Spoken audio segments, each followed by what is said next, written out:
In the third year of my assistance, I went to Boston. I got a grant to go to study there. I said, well, you are going to work with in the laboratory of Professor Morelle for transplantation of kidneys.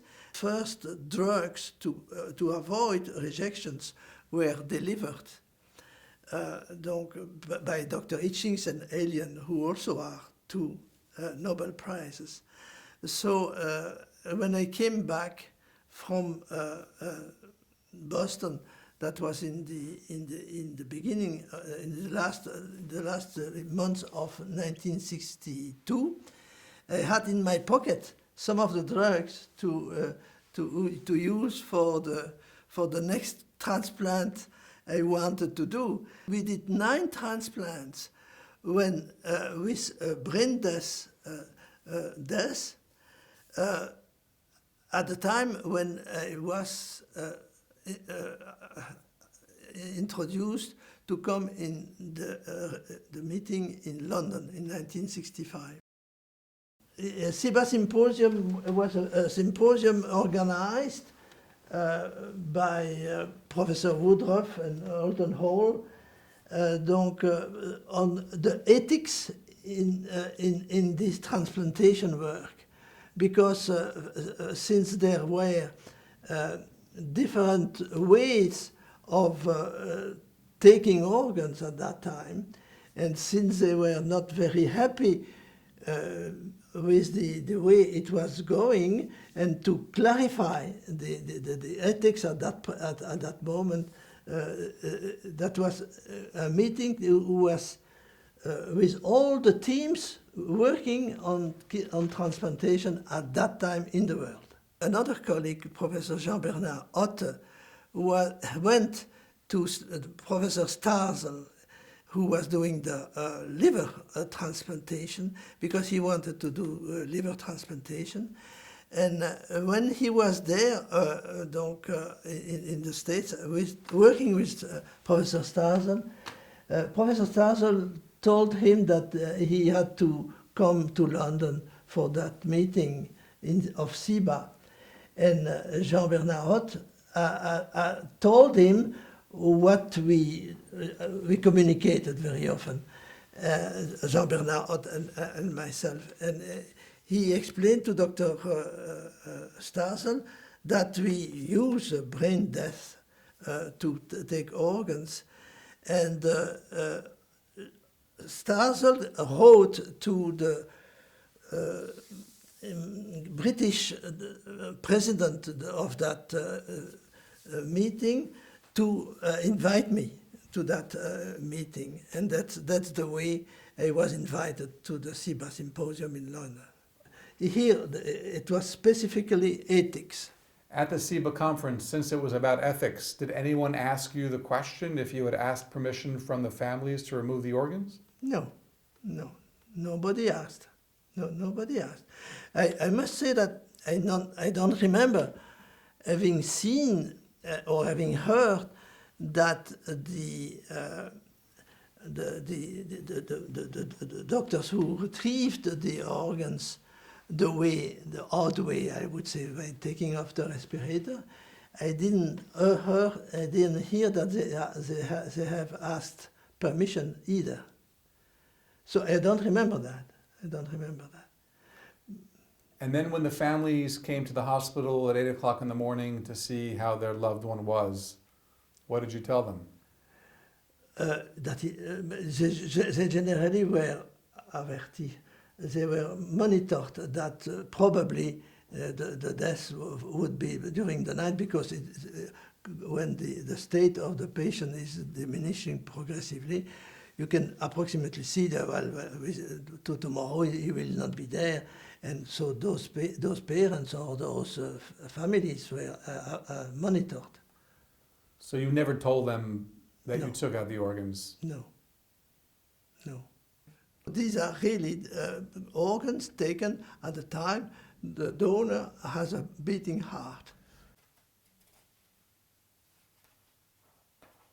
the patients must be in complete coma, donc no reflection of the eyes, no reflexes at all on the body, no reflex of pain when you twist the nipples, and also naturally they are on respirator because they don't respirate.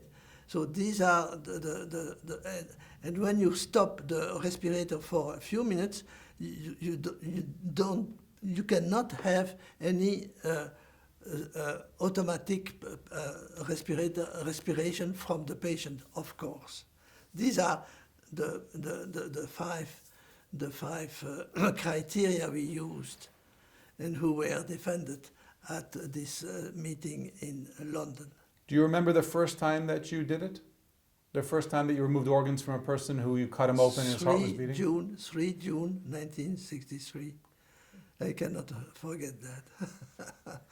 Because when there was in the operating room at that time, naturally, in a small hospital like we had, everything goes very, very quickly. Everybody knows what another is doing. And at the time, we were having that kidney in hands. And Professor Morelle was helping me. I made the operation. And that was in my spirit. I cannot forget that at all. And when the first dribble, of urine came out of that ureter, everybody was looking at each other, and it was very emotional. It is still emotional at that present time. Did you get consent from the family to remove the organs? No, we did not. The question of the consent did not come to our mind, because for us at that time, it was self-evident that if we would ask, explaining how we at the parents or at the next of kin, if we would have asked that, we would have had a refuse, and that way we manage is really explained also when we shall talk about the meeting in London, because even with my colleagues, all the colleagues present, who were the colleagues of all the teams doing the transplantation in the world, all those colleagues did not accept this way of doing.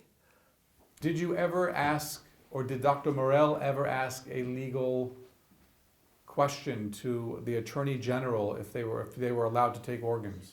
Professor Morelle knew that the problem of taking organs, a question of the family, existed, and he had discussed that with Procurator General. I don't remember his name anymore. So many years have. Donc, and they agreed. They agreed. Was there that in writing anywhere, or? No, I don't think so. At that moment, the way to take organs was in Boston when I saw it.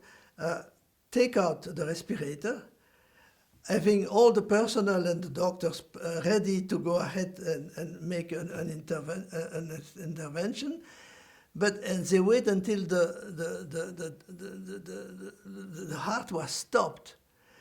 That could take a few minutes, obviously. But in the same time, when they took the kidney at that time, obviously they could not have it in 5 minutes. It take a little longer. You can go very rapidly and then you cut things that you should not cut. And also when you transplant organs who are who remained without any oxygen, without any blood during a certain time, the kidney does not urinate immediately after you put it in the recipient. So you damage the kidney, and it is hypocritical. Why? Because when you take out the respirator, either you know it is that, and okay, you can do it. But if you are not sure, you cannot do that. So it's an hypocrisy. Okay? When you take out the respirator, that means that you say he is dead. Otherwise, you cannot. Okay? So that's the hypocrisy.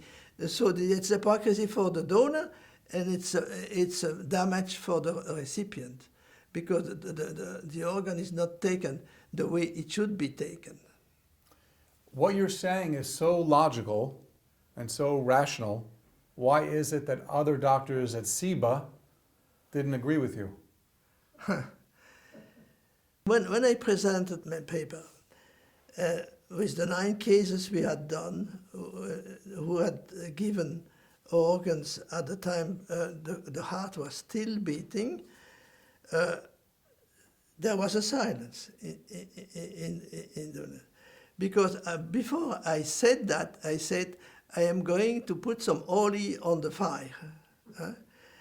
I don't know why that phrase came to me, but it is repeated in the book there, because it was exactly what I had done. It was put oil on the fire, because they were all discussing how to do to manage this, to manage that, and it looked to me so simple, so simple. Either you are convinced of yourself and you do what you have to do, or you are not convinced and you go out, you do other things. And at the end of my presentation, Morelle said, this is something we should need to have to be sure that we do work in the good conditions. And he said, but now I would like to ask how many of you are ready to follow Dr. Alexandre's way of doing? And I was the only one to say. So Dr. Morelle was in favor of what you had proposed, what you were doing. He didn't put his hand up either. So he didn't take his decision, and that's why I must say I am a little bit dérangé, not at ease with the American way. They put the criteria of death in 1968. So they took 3 years between SIBA Symposium in London and the publication of their criteria of death, who are exactly the same of mine. They did a plagiat, exactly. And Morelle was present in these discussions in America, and there was no reference made on my work the 3 years before. I had never understood that. And I must tell you that I loved Morelle very much. That's a very nice man. But sometimes at midnight, I say, Joe, you didn't do the things good, because I cannot accept that. So it's a lack of being really completely decisive. What do you think happened between 1965 and 1968 that changed the minds of the medical community?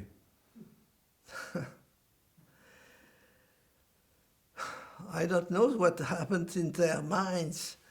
The fact is that progressively all the transplant centers of the world now are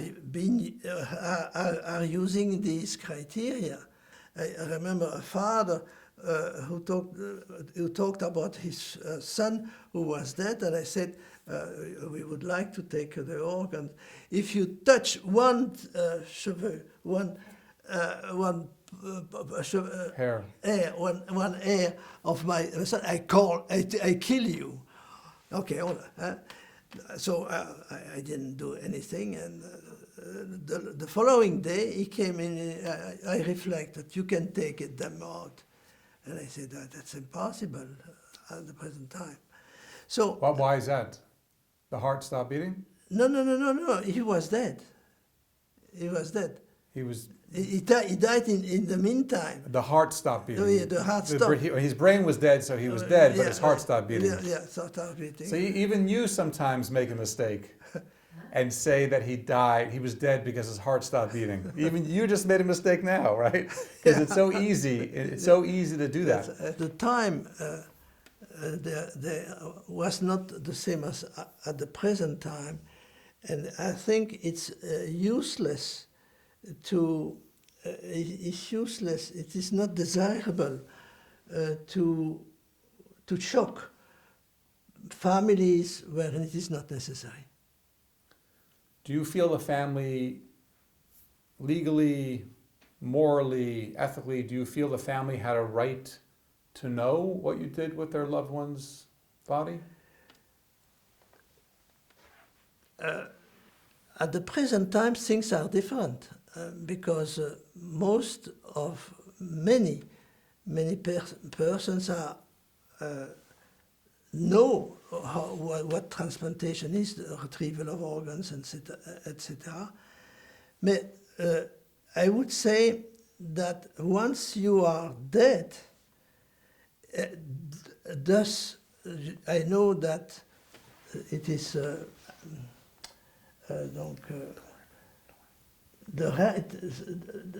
the next of kin takes the body of the person legally.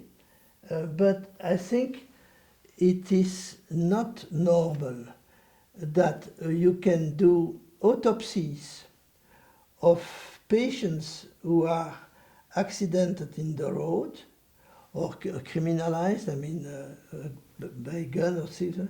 You can do autopsies without without the acceptance of the families, and you cannot take organs to save families, to save the life of a patient who needs to have an organ. That for me is unacceptable, and I think that in the future, a correction will come on that, because I don't know. I am a Catholic, and we know that we are dust, and when you take organs from a patient, from a corpse, you take a little bit of that dust. Is it important? I don't think so.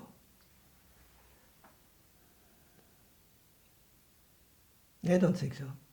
It is not important, and it should not be allowed to refuse, because we have a law, but progressively you have also that law obliging you as a human to help a person in danger. And by refusing to take organs, you do exactly the contrary. So the law is there, and he has the right to say no. Especially since I told you a little bit earlier that persons who reflect after that, and when you tell them, well, we could have done two transplant kidneys, one liver, one heart, and so on. And they don't realize, and they realize afterwards, but it's too late. So I think we should legalize on that and say that that is not for the future. So if I understand you correctly, you're saying that you think it should be a law Yeah, that all people should be required to donate organs if they Exactly. can, even if the family doesn't want to, the government comes in and says, they're Yeah. dead, we're taking the organs. like for autopsies, for crimes and things like that. You will never have a legist doctor who will ask the permission of the family, at least in our country. It's now 55 years later, and today the ethical code is very much in favor of patient rights and family rights and less rights to the doctors and the medical establishment. 55 years later, you've had time to reflect upon your work about what you did in the beginning about taking organs from people whose family had not consented. Do you regret at all doing that? Not at all, because I told you that for me, I think the future is to allow directly the doctors to take organs when the patient is dead, instead of allowing so many organs not to be used. And no, on the contrary, Mm-hmm. I would ask the politics to become more obligatory. Mm-hmm. And what are your feelings about paying poor people for their organs? Paying? Incentivizing, giving money to people to donate organs? I am certainly in favor. Generally, at the present time, for several years now, my department sends a letter remercier. A letter of thanks? Thanks, yes, thanking the family so to have done that. But I think it's not enough. I think, I told you, we have 15% families who still refuse. And I think if those families would receive your reward for what they have done, for instance, a certain sum of money, to reward really these families, I think those 15% would be avoided. Should the government offer money to families to donate the organs of brain-dead patients? Should the government offer money to living people, to poor people, to donate their kidney? What are your thoughts about payment for organs? Well, I think you have the situation where patient is in dialysis. He costs, let's say, 50,000 euros every year. There are many patients who are dialyzed for more than 10 years. With all the different complications they have, who pays? Who pays for those millions?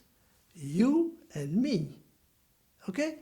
So I think we should find a way that persons who are in need of money, why not, say, well, I am going to take, to get out of my problems. If I would have, let's say, $15,000, $20,000 or $25,000, and I must find that money to go back to healthy work. And that's why not ask the insurance organizations to pay for that. Not the patient, of course, but if you would be a president of an organism of insurance of health, I think you would be happy if you could give $25,000 to somebody to finish with a patient who is in dialysis for 10 years. And that's why I think we should examine this possibility.